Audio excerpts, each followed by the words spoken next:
clamp South Fox H-Top Master Top Gun XP sweat. His first punt today. And it's a big one. Wow, look at this.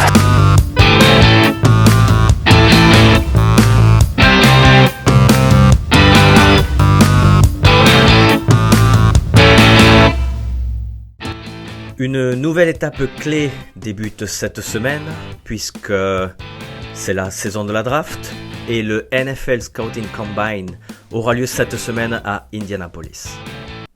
Salut à tous et bienvenue chez le Punter. Alors, plus de 300 joueurs seront invités cette semaine. Ils devront performer à plusieurs ateliers et aussi des entretiens avec les franchises NFL. On parle de développé couché, saut en hauteur, saut en longueur, atelier par position, exercice de passe pour les quarterbacks et l'épreuve reine, le sprint des 40 yards.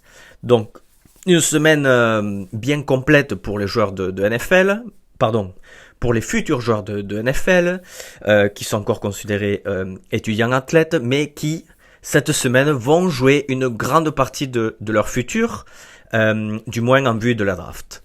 Avant de parler du Combine, passons en revue quelques news de la semaine. Alors déjà, on a vu qu'à Miami, le grand ménage a commencé.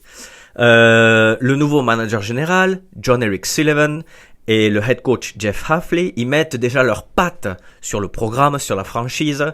Et honnêtement, ils n'y vont pas par quatre chemins, puisqu'ils ont décidé de couper deux tauliers de l'équipe, à savoir Bradley Chubb et Tyreek Hill.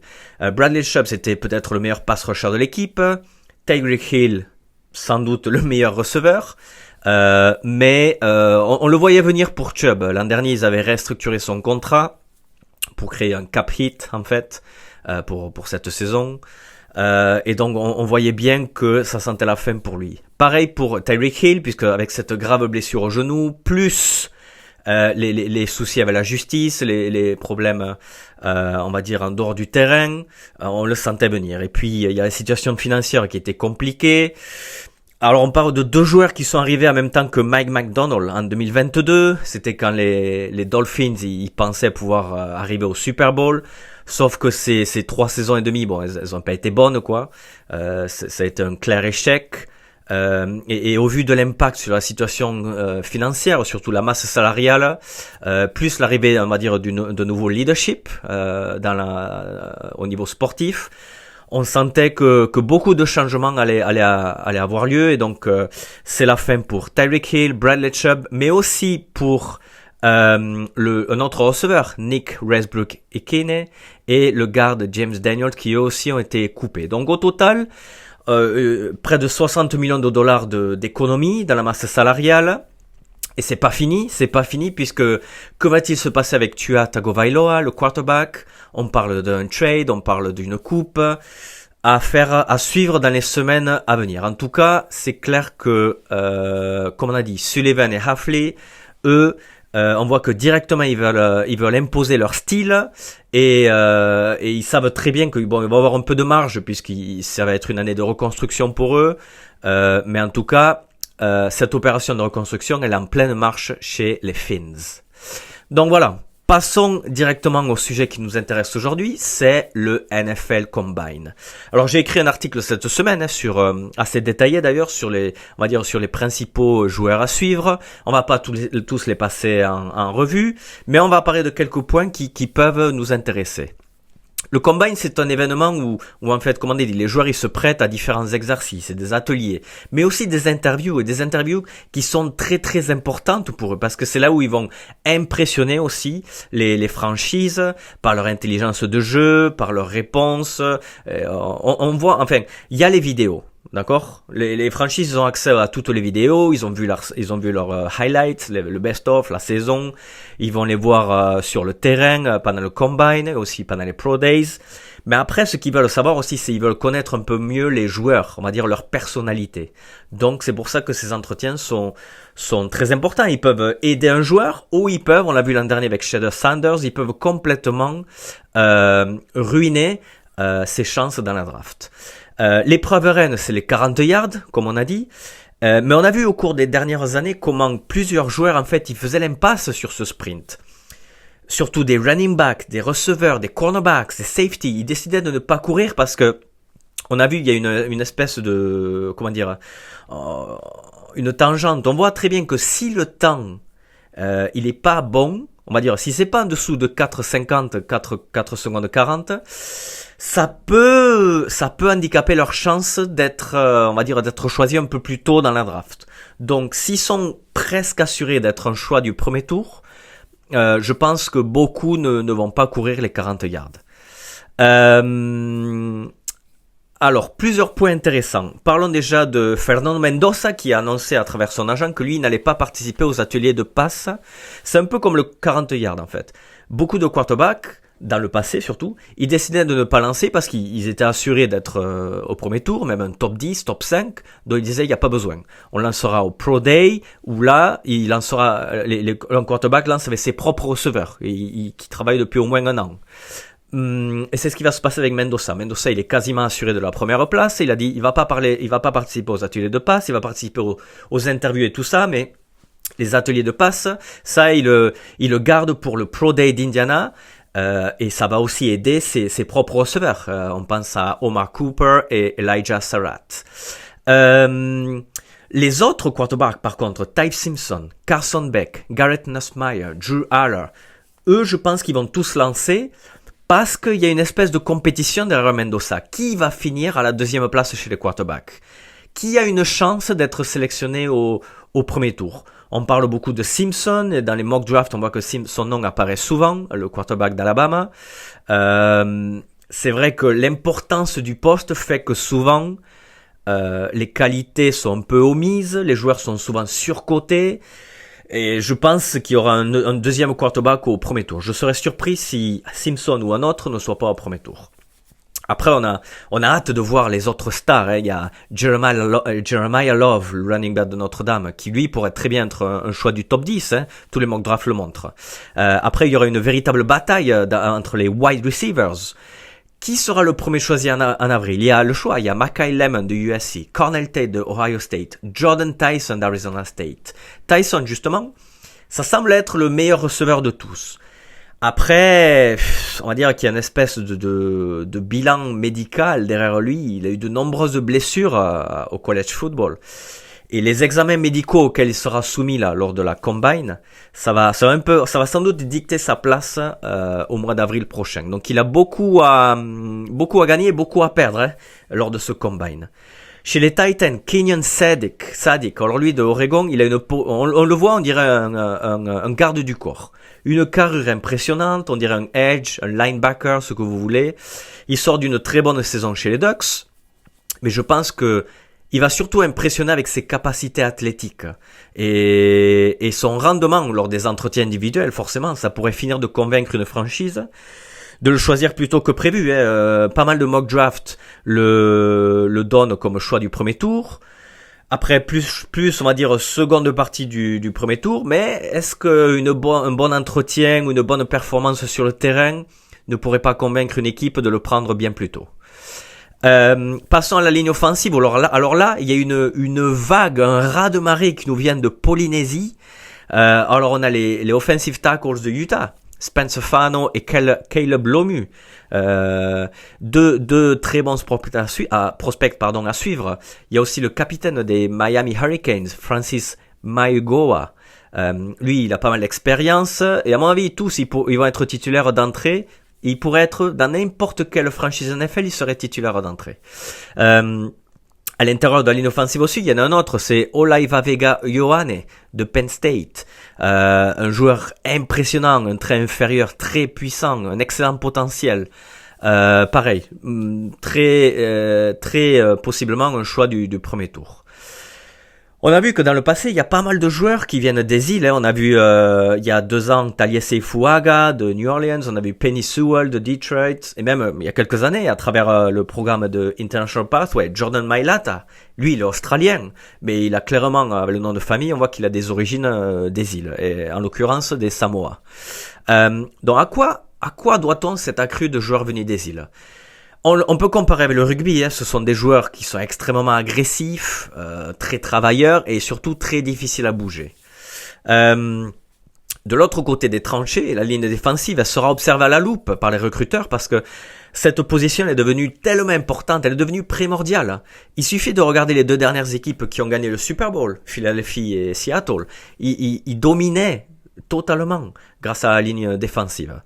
Donc je pense que dans l'axe, les defensive tackles surtout, tous les regards iront dans la direction des monstres physiques, Caleb Banks de Florida, Peter Woods et Lee Hunter. Comme on a dit, des monstres physiques, ils sont impressionnants, des bras super longs en plus. Attention à ces joueurs-là. Sur les ailes, alors là, il y a l'embarras du choix. Il y a des pass rushers qui ont surtout pas mal d'expérience, qui ont beaucoup joué à l'université. On passe à David Bailey de Texas Tech, qui est peut-être le meilleur pass rusher de cette promotion. Il y a aussi la paire de rushers des Hurricanes de Miami. Ruben Bain Jr., Hakeem Mesidor. Ces 2 joueurs, ils ont eu une excellente saison. Bain pourrait être choisi un peu plus tôt que son coéquipier. Après, lui, par contre, c'est un joueur super agressif. C'est comme un bulldog. C'est un chien sur le terrain. Mais par contre, sa longueur de bras, ça pourrait refroidir certaines équipes. Tandis que Mesidor, lui, il est infatigable à l'effort. Seul problème pour lui, c'est qu'il a déjà 25 ans. Et on sait que les franchises NFL, elles aiment les joueurs d'expérience, mais surtout les joueurs très jeunes. Comme ça, si c'est un choix au premier tour, il va rester pendant 4 ans, 5 ans, avant d'obtenir un très bon contrat. Et c'est difficile d'offrir un très bon contrat à un joueur qui aura alors 28 ou 29 ans. Dans le reste de la défense, à mon avis, il y a 2 joueurs de Ohio State qui vont voler la vedette. C'est Harvey Reese, qui est un linebacker, qui est un excellent joueur. Ça m'étonnerait qu'il soit pas dans le top 5 de cette draft. C'est un playmaker. Il a tout. Il est rapide, explosif, puissant. Il est bon dans le rush. Il est bon face au jeu au sol. Il est bon en couverture. Il est bon en marquage. Il est tout simplement excellent. Et il y a l'autre, il y a le safety, Caleb Downs, qui lui aussi est clairement le meilleur safety de cette promotion, peut-être même le meilleur arrière défensif de cette promotion. Après, comme on a dit, ça sera sans doute le premier safety, mais est-ce qu'il sera dans le top 10 ? Là, ça c'est un jeu. Donc, à mon avis, lui, il va participer à pas mal d'ateliers, ou voire tous. Et Caleb Downs, il a la particularité de connaître la NFL avec son frère, son grand frère Josh, qui est receveur de Indianapolis. C'est notre point suivant. On va parler un peu de fratrie parce que la NFL, c'est un petit monde. Hein. On voit qu'il y a en NCAA, en collège, en football universitaire, il y a plus de 10 000 joueurs. 10 ou 12 000, je sais plus. À NFL, il y en a, je sais pas. Enfin, chaque année, il y a peut-être 2 ou 3% des joueurs de college football qui arrivent à NFL. C'est un nombre très petit. Et c'est là encore, ce dont on va parler, c'est encore plus surprenant, puisqu'il y a beaucoup de joueurs, en fait, qui ont des frères déjà en NFL. Alors, on a parlé de Josh Downs, on a aussi AJ Terrell, le cornerback, et il a son grand frère AJ qui lui a été sélectionné par les Falcons en 2020. Donc c'est assez intéressant.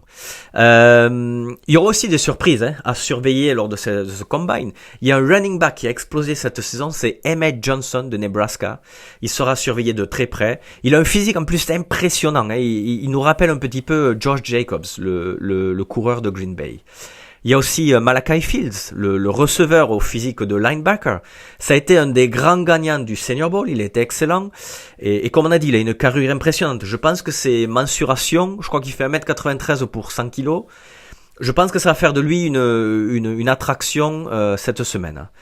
Et chez le quarterback aussi, on a parlé de Ty Simpson, qui pourrait très bien être le deuxième quarterback choisi. Mais attention, parce qu'il y en a un qui monte. Alors, on l'a pas vu venir, celui-là, c'est Cole Payton de North Dakota State, donc programme de 2e division, qui monte en 1re division, mais bon, c'est pas la question. Et lui, il a impressionné au Senior Bowl, il a eu une très bonne saison aussi, il a un très gros bras gauche, et surtout des qualités athlétiques qui nous rappellent un petit peu Tim Tebow. Je sais pas si vous vous souvenez, idole chez les Florida Gators en NCAA, et ensuite qui est passé sans peine ni gloire à NFL. Après, attention, mettons un peu de respect à ce poste, on va parler des buteurs et des punters, parce que vous savez très bien que c'est un poste qui me tient à cœur. Sans ce poste, il n'y aurait pas de podcast, ni de blog. Alors pas forcément de prospects très attrayants, c'est au vu du poste aussi, mais il y a une autre particularité, c'est qu'il y a un nouveau punter qui vient lui aussi d'Australie, Bernd Thornton de Georgia. Et ces dernières années, on en a vu arriver, on en a vu Tory Taylor qui est à Chicago, on a vu Michael Dixon qui est à Seattle. Et là, ce joueur-là de Georgia, c'est le meilleur punter cette année. Il a un coup de pied de mammouth et aussi une capacité à plaquer les adversaires si nécessaire.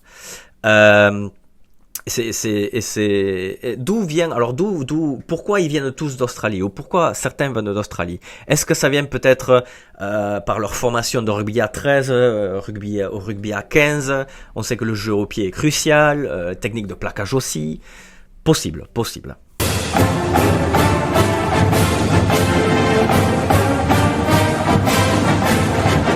On a vu que Joey Aguilar, le quarterback de Tennessee, n'a pas obtenu de dérogation pour rester en NCAA une 6e saison. Il demandait une 6e saison, sa requête a été refusée par un juge. Alors pourquoi lui non, mais Treda Chambliss, lui, a obtenu cette dérogation, et il y a un autre joueur d'une équipe de 2e division qui lui a obtenu une 9e saison. On va expliquer. Alors Joey Aguilar, lui en fait, la saison dernière il jouait à Tennessee. Les 2 saisons avant, il était à Appalachian State, une équipe modeste de première division. Mais avant cela, ces 2 premières saisons, il est passé en fait dans ce qu'on appelle des community college. Et ça lui donnait le statut de JUCO. Alors JUCO, c'est quoi? JUCO, en fait, c'est l'abréviation de Junior College. En fait, c'est plutôt que d'aller dans une université, on va dire, traditionnelle. En fait, c'est une route alternative pour ceux qui ne veulent ou surtout qui ne peuvent pas aller à l'université. Ils s'inscrivent en fait dans des établissements et ils font des formations, on va dire, c'est des cursus de 2 ans seulement après le lycée. Et donc Aguilar, lui, il demandait une sixième saison d'éligibilité, avec comme argument que les 2 saisons JUCO soient déclarées nulles, puisque c'est une organisation à part JUCO. Et ainsi pouvoir rester une saison supplémentaire. Sauf que le juge a dit non. Alors pourquoi non? On a eu un cas très similaire l'an dernier, c'était celui de Diego Pavia, le quarterback de Vanderbilt, qui lui aussi est passé par la case JUCO. Lui par contre, il a obtenu une 6e saison. Le juge fédéral, il lui a accordé ce qu'on appelle une injonction préliminaire chez les Américains. Ça veut dire qu'en fait, la NCAA ne peut rien faire, elle doit accepter la décision du juge. Et lui, ça a marché. Alors que lui aussi, il a eu le même parcours. Il a eu 2 saisons en JUCO, donc. Il a passé ensuite 2 saisons à New Mexico, au New Mexico State, je sais plus. Et après, Vanderbilt. Donc, pourquoi Pavia oui? Pourquoi Aguilar non? Là, ça n'a aucun sens. Et Chambliss. Alors lui, Chambliss, il a eu une 6e saison pour des raisons différentes. Il a passé avant ça 4 saisons à Ferry State, université de 2e division. Par contre, sa première année, c'était l'année freshman. Il ne jouait aucun match, donc il recevait le red shirt. Red shirt, ça veut dire que c'est une année nulle, qui ne compte pas. Donc après ça, il peut rester 4 saisons de plus. Vous savez que c'est 4 saisons parce qu'il y a année freshman, année sophomore, année junior, année senior. Donc avec son année de red shirt, il pouvait rester en fait 4 saisons supplémentaires. Donc un total de 5 saisons. Mais lui, il y a une de ces saisons, je crois que c'est la saison 2022, il avait des soucis de santé et donc cette saison-là, il ne jouait pas du tout ou très peu. Et il demandait donc aux autorités de lui concéder une saison redshirt pour des raisons médicales. Dans un premier temps, la NCAA, elle a dit non. Et là aussi, Chambliss, il a fait appel auprès d'un tribunal civil, d'un juge fédéral, et le juge lui a donné raison. Et là aussi, injonction préliminaire, la NCAA doit accepter la décision, ne peut rien faire. Mais ce n'est pas tout. Parce qu'on a dit en début, il y a un joueur qui s'est vu outorguer une 9e saison. Le linebacker de Montana, Solomon Tuliaupupu. Lui, il débutait, il était choisi en 2018. Il commençait à USC. Pourquoi une 9e saison? Alors non, il n'étudie pas médecine, non, il ne prépare pas un doctorat, mais en fait, il a raté 5 saisons sur blessure. Une très longue carrière. Donc du coup, ces 5 saisons, elles ne comptent pas, elles sont déclarées nulles. Même si à mon avis, il a dû faire dérogation après dérogation. Bref, tout ça, ça n'a aucun sens. Hein. On le voit très bien, c'est difficile d'expliquer, mais ce n'est pas nouveau. On sait très bien que de toute façon, il y a beaucoup de triche derrière. Beaucoup d'athlètes, ils vont pas en classe, ils obtiennent leur diplôme universitaire avec très peu d'efforts, juste par leur nom ou juste parce qu'ils jouent dans l'équipe de foot. Regardez cette dissertation de Carson Beck, qui a obtenu un diplôme de sport management. Regardez ça, c'est terrible. Moi, je suis professeur dans un collège-lycée. Je peux vous dire qu'il y a des gamins de 11 ans ou 12 ans, ils peuvent écrire mieux que ça. Bref. Et d'ailleurs, Carson Beck, voilà, c'est un très bon sportif, mais après, je suis pas sûr qu'il a lumière à tous les étages. Parce que lui, en fait, il a trahi, dans une interview après la demi-finale de championnat national, il a trahi un secret de Polichinelle. Et la journaliste lui demandait comment il faisait pour se préparer pour ces matchs-là, gérer les études et les entraînements. Et Carson Beck, il révélait deux choses très graves. D'abord, que lui, il s'entraînait de 6h du mat jusqu'à 6h du soir. Il travaillait très dur. Et donc, on peut se poser la question. Ok, et quand c'est qu'il assiste au cours? S'il s'entraîne de 6h du mat à 6h du soir, quand c'est qu'il va en cours? Jamais. Et la deuxième chose qu'il disait, il disait que de toute façon, lui, il avait terminé ses études il y a 2 ans à Georgia. Il a fini ses études il y a 2 ans à Georgia. Et pourquoi il est encore en college football alors? Pourquoi il est encore, on va dire, inscrit dans une université s'il va pas en classe? Ça n'a aucun sens. Aucun sens. Mais bon, bref, c'est un des problèmes du football universitaire qui est en train de devenir un peu comme la minor league, la G League, je crois que ça s'appelle la NBA. C'est ce qui est en train de devenir le college football.